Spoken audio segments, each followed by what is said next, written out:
Welcome.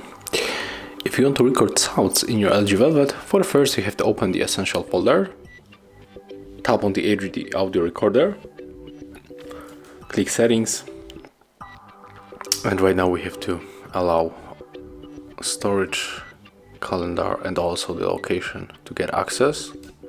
Then just go back, and right now we have to tap on this button.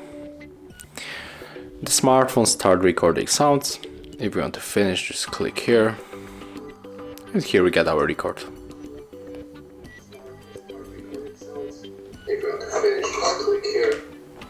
And that's how it looks. Thank you guys for watching. Leave thumbs ups, comments, and subscribe to our channel.